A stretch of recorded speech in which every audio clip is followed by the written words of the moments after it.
Good morning, Bucknutters. Welcome to the Bucknuts Morning 5 here on Monday, May 19th, 2025. I am Dave Biddle. I'll be joined by Dan Rubin in just a moment. Who's the most underrated Buckeye on the current team? Maybe one on each side of the ball, maybe then in others receiving votes. We don't have to just give one, but I thought that'd be a fun topic to start the show with. And then I want to continue some of our interesting debates / discussions from last week regarding noon kicks. Is there a chance, maybe a good chance, that the Texas game won't be a noon kick? Man, there seems to be some momentum in that direction. And what do we just think overall about the noon kicks? Should Ohio State be throwing their weight around? Yeah, right now they're stuck with the contract that they have, right? But like when the negotiations come up in 2030, here in about 5 years, and you'll start the negotiations before then. So probably in about 4 years, should Ohio State throw their weight around and say, we're not taking equal share, especially when you're always putting us at noon. We'll get into that.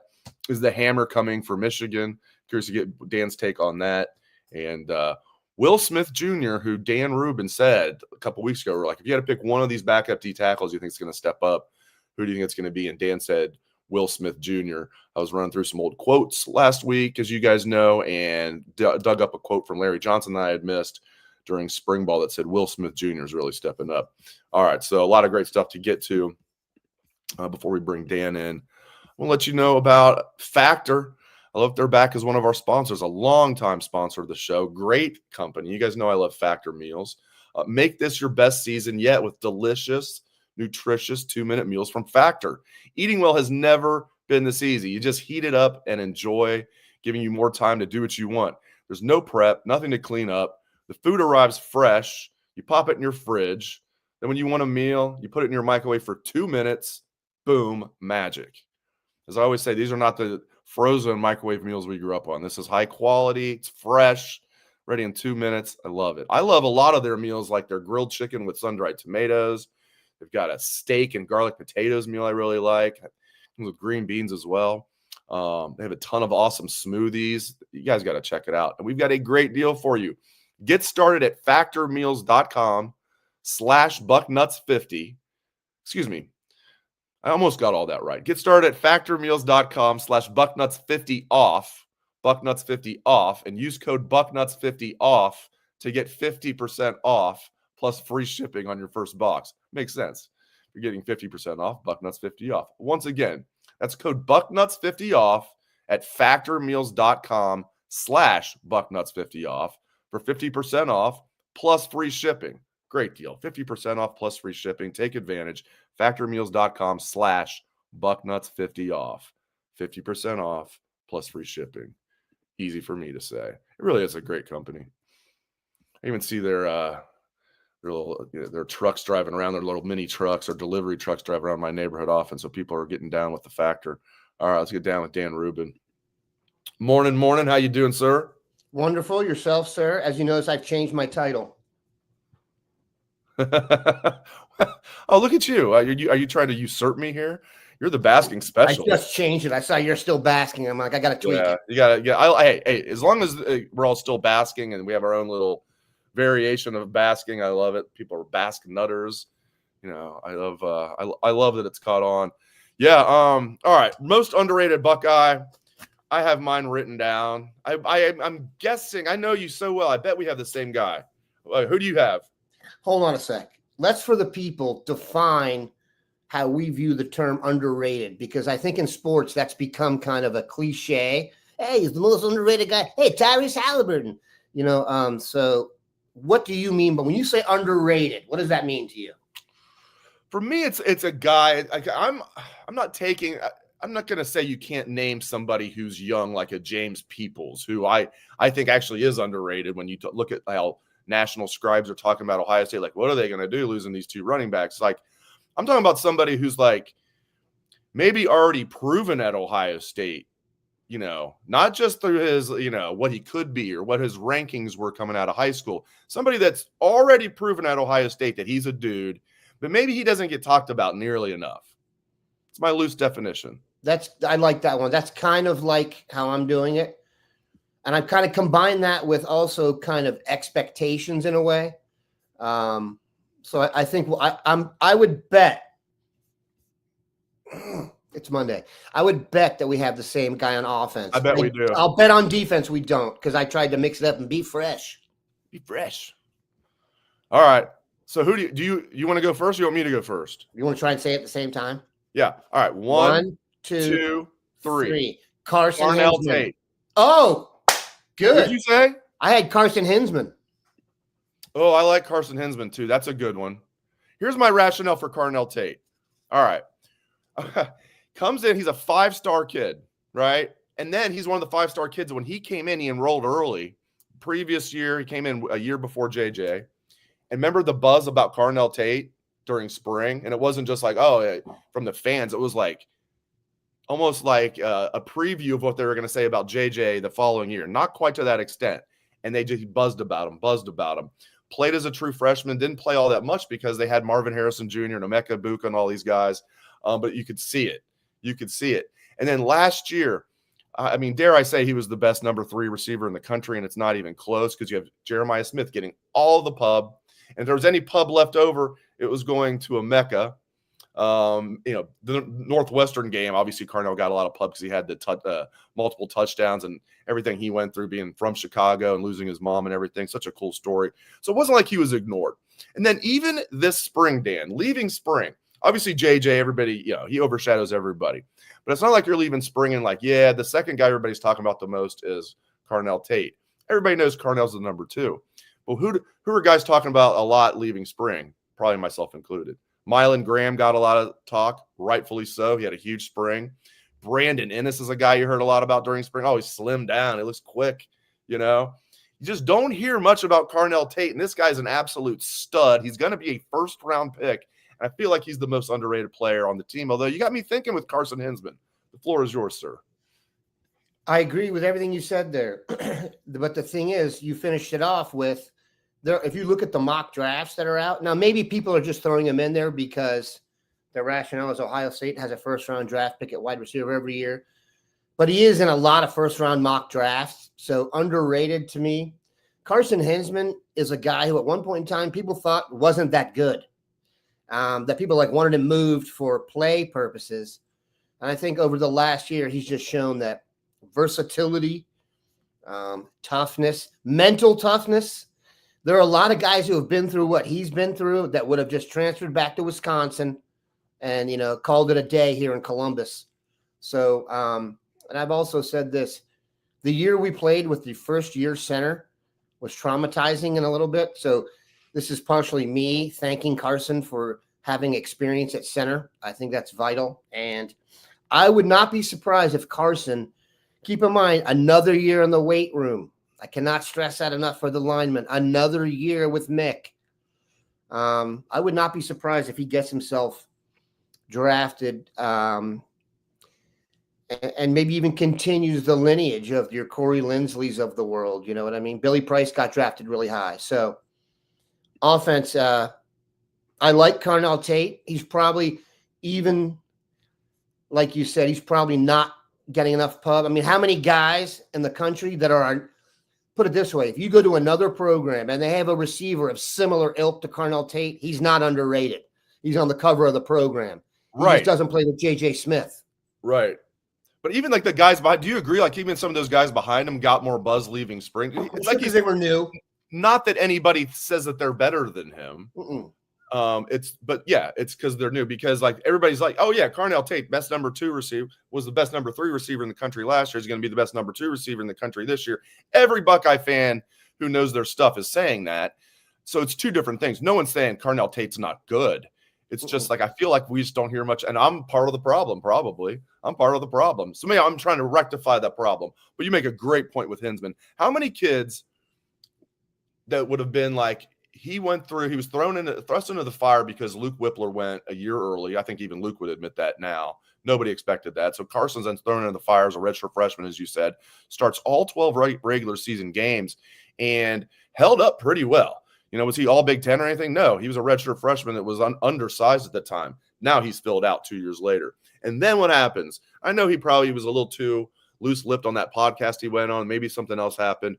They're never going to tell us for sure, but obviously he was suspended and missing in action for the first 7 games of this past season, how many kids would have just said, okay, I'm going to work harder. I'm going to take my medicine, who had started, was a high 4-star recruit from Wisconsin. He knows he could have just left, gone back to Wisconsin. He didn't. He kept his nose to the grindstone. I give Carson Hinsman a lot of credit for doing that. And now look at him. As you said, Dan, he's going to continue this legacy that was with. I'll start with the start of the century. LaCharles Bentley was a Remington Award winner. Mm-hmm.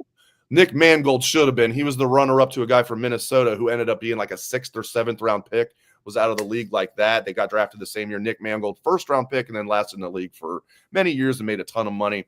Go on and on. Pat Elflein, Billy Price, Seth McLaughlin. I'm sure Corey Lindsley. I mean, on and on and on. Guys that either won the Remington Award or almost did, or won it and had a long career in the NFL, or didn't win it and still had a long and lucrative career in the NFL. So, and even Billy Price was a bust for the Bengals, but still was a 1st-round pick and played 5 years. Beach house. Yeah, exactly. So it's really cool, this lineage they've started at center. So, all right, defense. All right. I'm curious because you said defense. You're like, you might be surprised here. You got a little flavor for me. Yeah, so defense, I went off the chart a little bit here, and I went more with how the public sentiment is. I think we've overcorrected on the concerns about the defensive line, and we haven't allowed ourselves to think about the growth of a certain player, and that is Edric Houston. I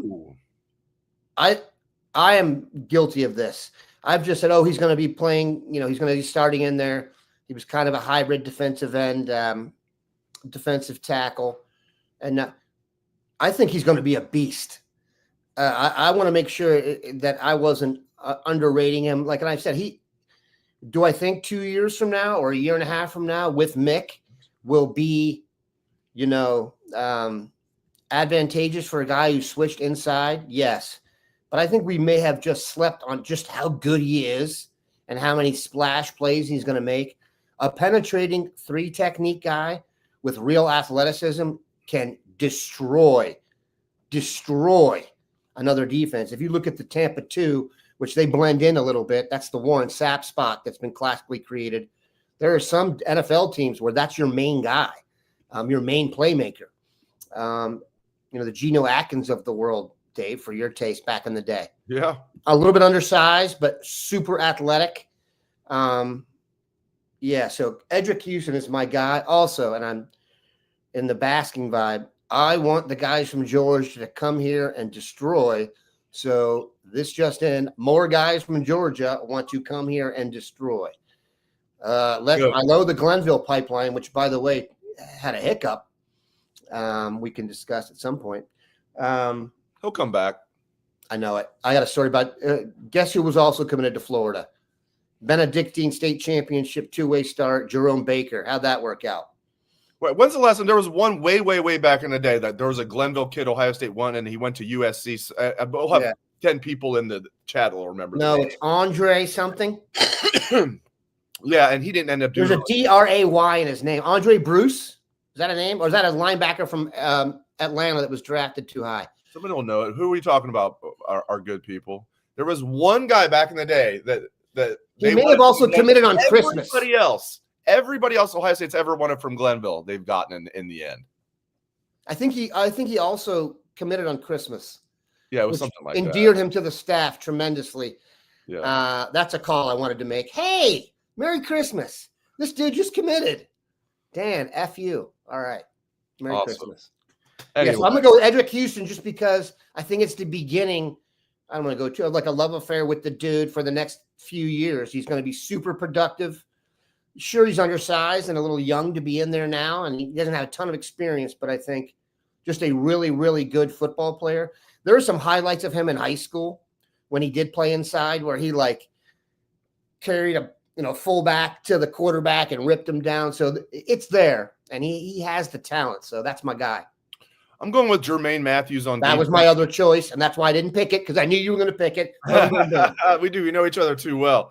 Yeah. Because again, another guy I think every Buckeye who knows their stuff is like, yeah, Jermaine Matthews is good, but I just don't hear much about him.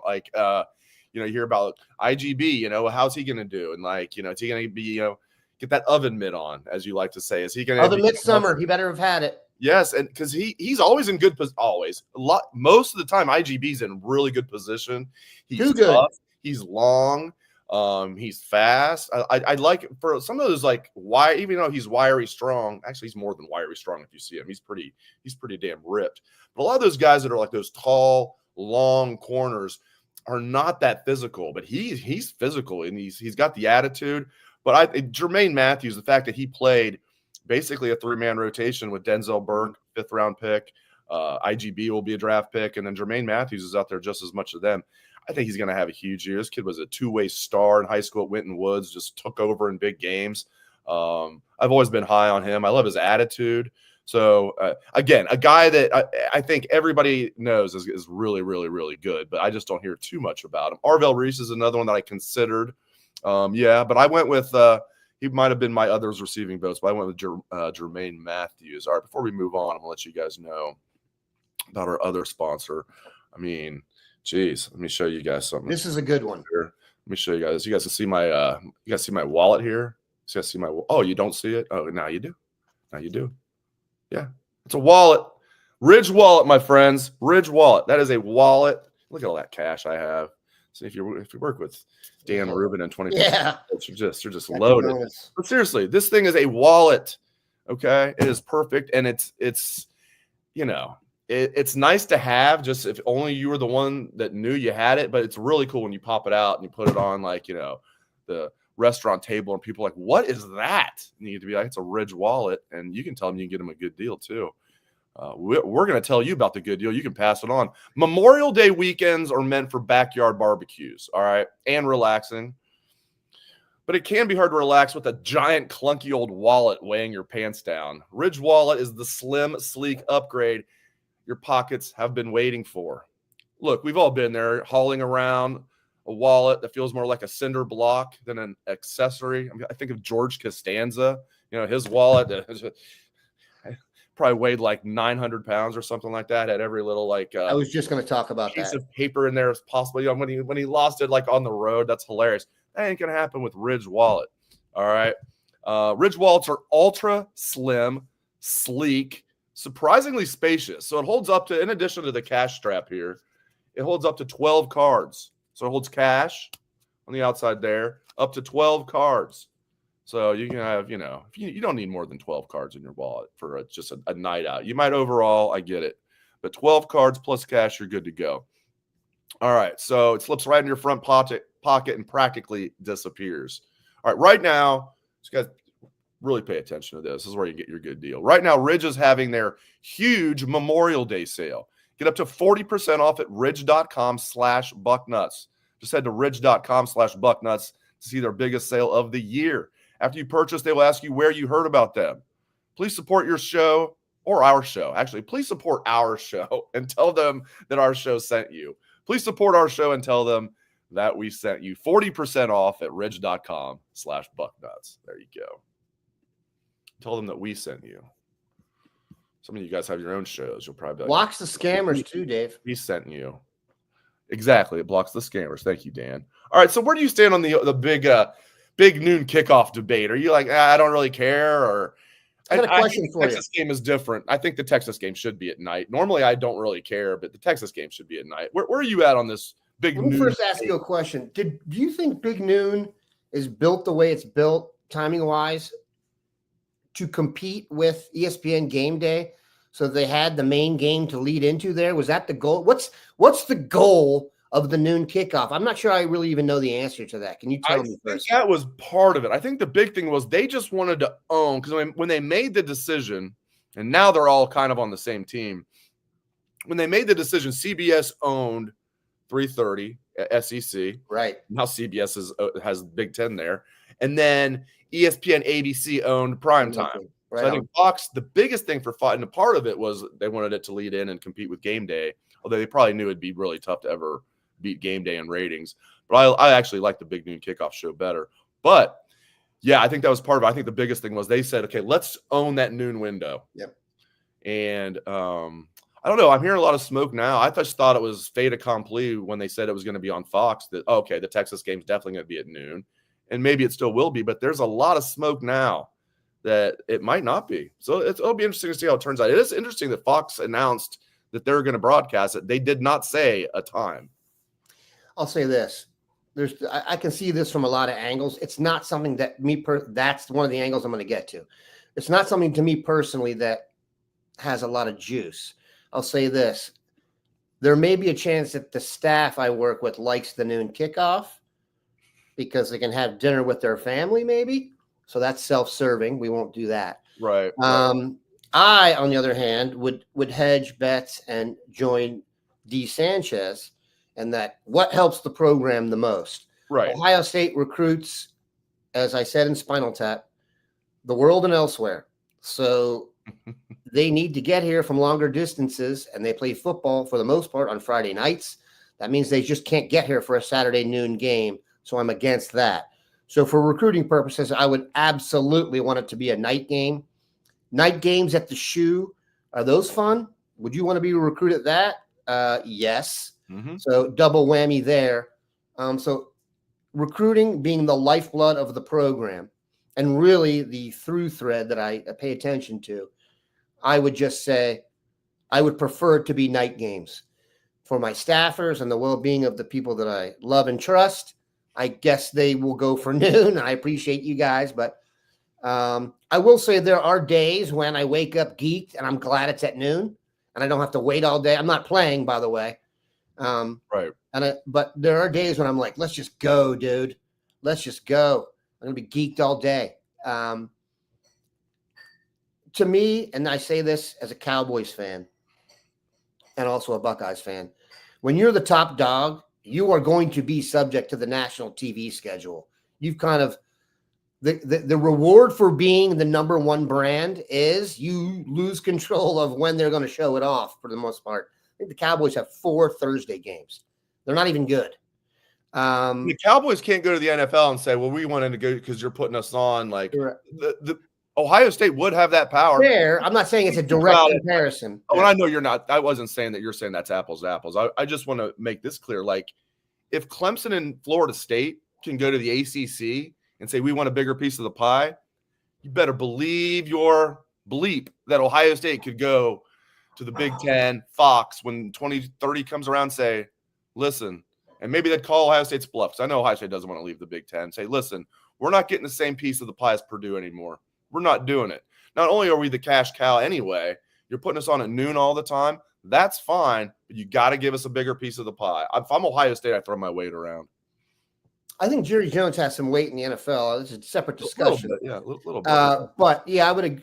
I don't know. I don't really know how that works behind closed doors. Conferences can be, and those guys they get really buddy, man. You know what I'm saying? It's true. They get really buddy, and I'm not sure. Look, there is no question the Buckeyes could go in there and say, look, we're just not going to do it.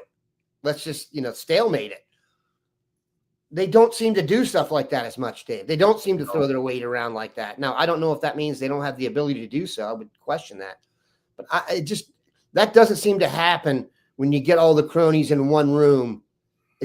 I would like to see it happen so they could kind of dictate more, but I don't see the precedent for it. We tend to have discussions like this, and some politician gets up there and bottom feeds by saying he's going to do something that everybody wants that he knows is not going to happen. Right. That happens. I get it. I really come back to this. Just win the game, dude. Win the game. That's the main thing. So I just want to, remain basking. Yeah. Just win.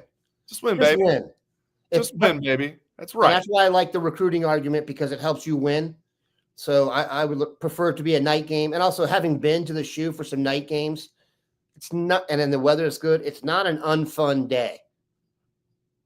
It tends to be one of the days like that people can remember. Like I remember the Texas game. I remember the USC game, dude. The one where the late Joe McKnight ran away from Ross Homan in the middle of the field. Yep. That tailgate was unreal. So I can understand on so many levels how people want it to be like that.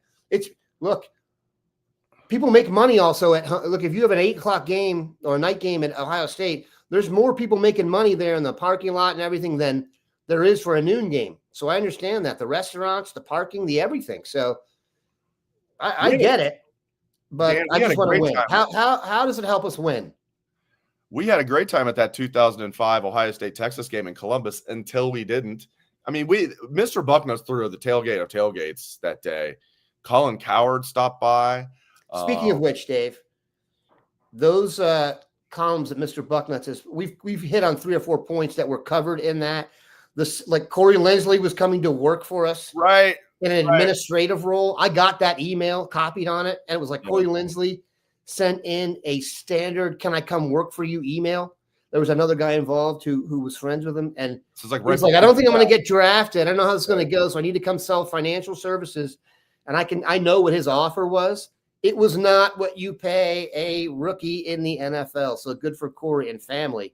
He's retired. He retired from San Diego, I believe. Yeah, my guy's probably got a. He got a 5th-round pick. He was a 5th-round pick, so he got his initial. That's not a ton of money. It would be a ton of money for me. So he played the 4 years with Green Bay on his rookie deal. Then Green Bay gave him a 3-year extension. That's when he became a rich man. And then you're right. Then like LA gave him like a lot more money, and then he had to retire. But retires a very rich man. Good family too. I got to know his dad a little bit. I got to know Corey. So good family. Good things happen to good people. I love it. All right. So we have the popcorn hearing, as I'm calling it, for Michigan coming up June 6th and 7th, right? You know, Orville Redenbacher, we're going to need to summon him from the afterlife. We're going to need a lot of Orville Redenbacher's product. I'm telling you, man, when you have – I think my guy Josh Pate's getting a raw deal here. I don't think he was one of the guys saying nothing's going to happen. He was just – I feel he's being lumped in with like Joel Klatt, who absolutely at every turn the last year and a half was saying nothing's going to happen, nothing's going to happen. And all of a sudden – when people like that, and Joel's not the only one, but when national guys like that who are plugged in, they're hearing something all of a sudden. When they do a complete 180, Dan, as you know, that means something's coming. I don't know what your definition of the hammer is. To me, that would be lose the title, other stuff. So I don't think they're going to get like the hammer, how I would define it, but I keep saying it's going to be hammer adjacent because I think they're going to keep the title. I don't know exactly what's going to happen, but it's going to be something somewhat severe. I'll put it that way. I'm torn on this one. I'll be honest. Even no matter what we do, it's not going to be good until we beat them again. You know what I'm saying? I understand all this and the pay. Here's my real question. And this is a trivia question, Dave. I don't know the answer to. Jim Harbaugh served a suspension 2 seasons ago, correct? Yep. Didn't Sharon Moore set out some games last season? Sharon set out one, and Jim Stout was suspended twice during the 2023 season for 3 games each. He was suspended for half the regular season. And it's for 2 different things. It's unprecedented, and those were for the lower level violations, by the way. And so, wait a minute. Yeah. So Sharon Moore's suspended again this season? Yeah.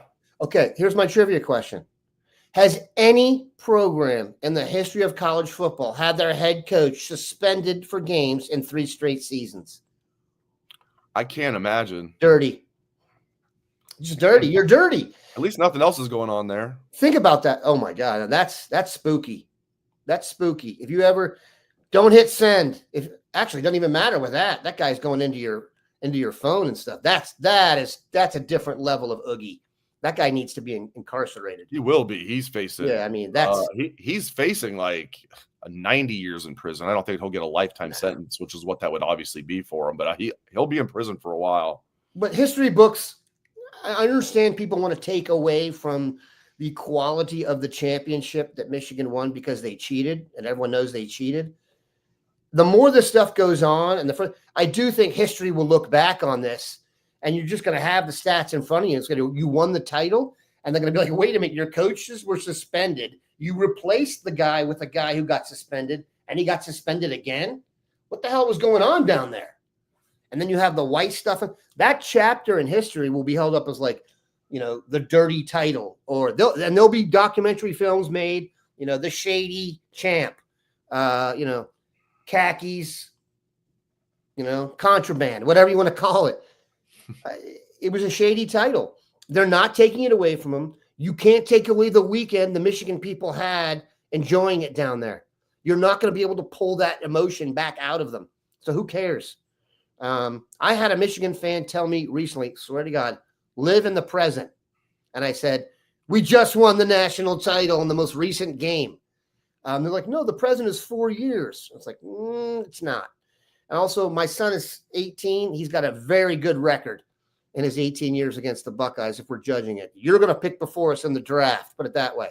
16 games, whatever it was. But in the long run, I really don't think we're going to get the satisfaction.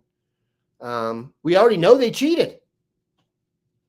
They cheated. No one disputes that. Now it's just spin doctoring. And the level of everyone knows this. When you start an argument with someone, or you're in an argument with someone, they start giving you like ancillary points about stuff you say. It's like, no. We can talk a separate issue, maybe a good point, but let's stick to the point. You cheated. And I'm sure dude didn't look at everybody's phone and pull out a play or two that someone jotted down on a napkin and sold to somebody. That didn't hurt either. So they cheated. They're cheaters. They're going to have a history of their coaches get suspended 50% of the time for games. It's unprecedented. What are we saying here? It's shady. Yeah, it's unprecedented. All right, I give you props, man. Like I said at the top of the show before we brought you on, like we did a show a couple weeks ago. We're like, we need at least one of these. Obviously, more than one, but we need at least one of these backup D tackles to show he can be a dude. And going back through some old quotes, I dug up a quote that I missed during spring. Larry Johnson really talked up Will, and he was just asked about like 5 different names were thrown at him, and he was like, right away, he was like, Will Smith Jr. is really stepping up. So kudos to you. That was the one that you mentioned, and sounds like if I had to bet right now, I would bet Will Smith Jr. will be that top backup D tackle for the Buckeyes this fall. I will say I was on my guy Moore before that. It didn't work out, but you know me, Dave. If I could draft an entire team of guys whose dads played in the NFL, I would do so. Right.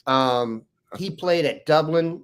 Kaufman, I believe. Yep. Mm-hmm. And he played a lot of defensive end. He was by far their best defensive lineman. So I kind of felt once he got a chance to get into the program, really get into the weight room, let his, dad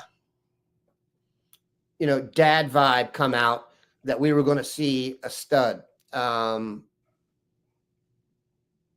Anyway, my guy John is losing it in the chat. He needs to relax. So those guys, if you can wait on them, tend to produce. I would not be surprised when it's all said and done if he's not the best one of the group. And I take everybody on the team just because. Have you seen his dad? I mean, his dad was a stud, dude. His dad played one of the greatest games of all time in football history here. When you talk about individual performances, it was one of the greatest we've ever had. And it produced a trophy. So very much confident in the dude. And I don't think these guys may be late bloomers a little bit because, he probably got to play soccer and lacrosse and chill out a little bit when he was coming up, being a professional athlete's son. But once they lock in, dude, and the genetics come out, I am all about it. So very, very optimistic about Will. That kind of was my education thing earlier. I think we've overcorrected on the defensive line just because the rest looks so strong. They've still got 5 or 6 guys that can really play, 5 or 6 guys that every Big Ten team would be happy to get your rotation within reason.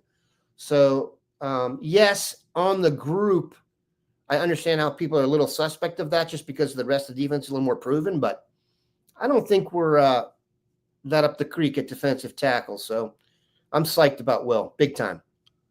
I am a little concerned that Coach Day, which is so out of character for him, was basically like, I'm paraphrasing, Coach, do you think you might look in the portal for a D tackle? Yes, we need a D tackle in the portal. Doesn't mean that we're going to get one. And then it was a couple weeks later, it was like, are you actively looking for one? Yes, we are. And we have, but it's got to be better than one of the guys we have. We're not just going to get one to get one. But it is interesting.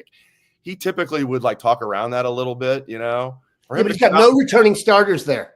You can say that when you don't have a returning starter. He's not saying that about defensive end, though. You don't have a returning starter defensive end because they went out and got 2 guys in the portal that they like. That's true. Yeah.